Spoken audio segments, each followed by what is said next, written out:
du Tchad, au Burkina, au Mali, Niger, et même la Mauritanie est chancelante. Elle n'est pas très, très, très puissante. Bon, à côté, nous avons le royaume du Maroc.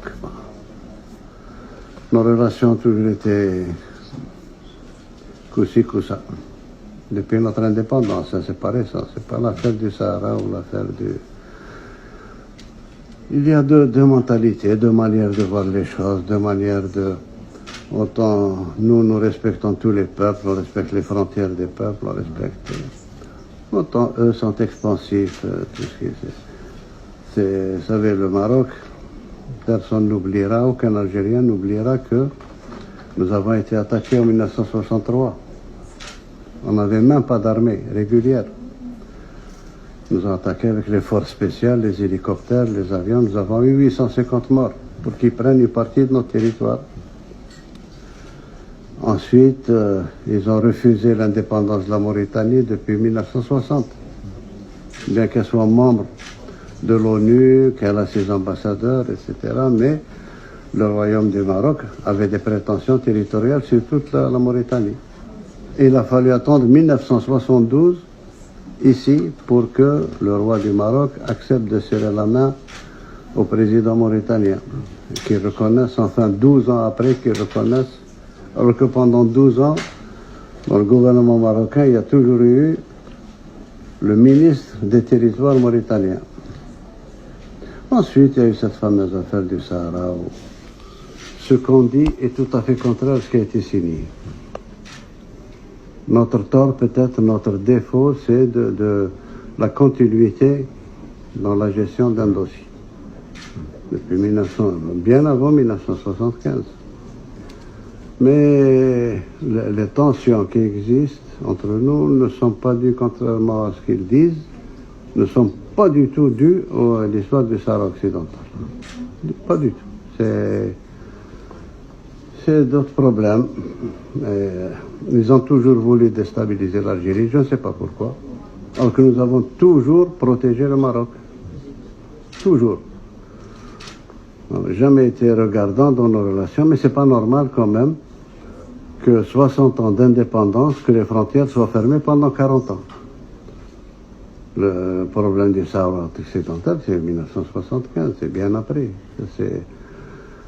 Et je pense que le ministre des Affaires étrangères a beaucoup de documents qui sont signés par le roi Hassan II, que Dieu ait son âme, c'est lui qui a insisté pour l'autodétermination.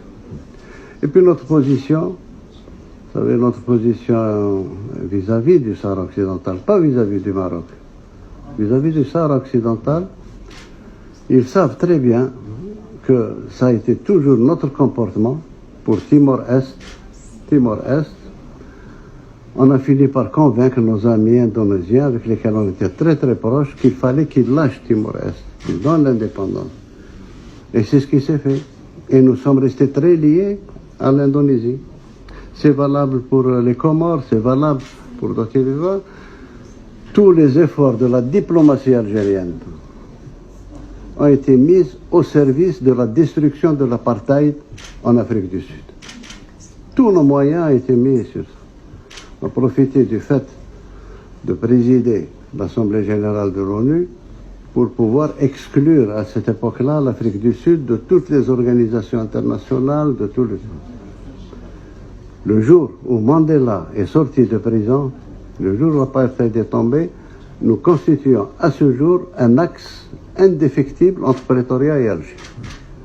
Donc c'est pas nouveau, c'est pas le Sahara occidental qui nous... Ben, nous avons toujours traité de la même manière les dossiers du Sahara occidental et le dossier de la Palestine. Tous ces Palestiniens, notre position ne changera pas. Il y a une décision qui a été prise au niveau de la Ligue arabe de faire la paix avec Israël et que Israël reconnaisse l'État palestinien. C'est ce qui a été fait, c'est ce que nous suivons jusqu'à présent. Donc c'est la paix contre les territoires, etc. Mais nous n'avons aucune animosité vis-à-vis d'eux. Le seul problème qu'il y a entre nous, c'est la Palestine. Rien d'autre. Absolument rien d'autre. Donc voilà un petit tour d'horizon pour la Libye. Nous sommes contre la présence de tous les mercenaires, de quel bord qu'ils soient.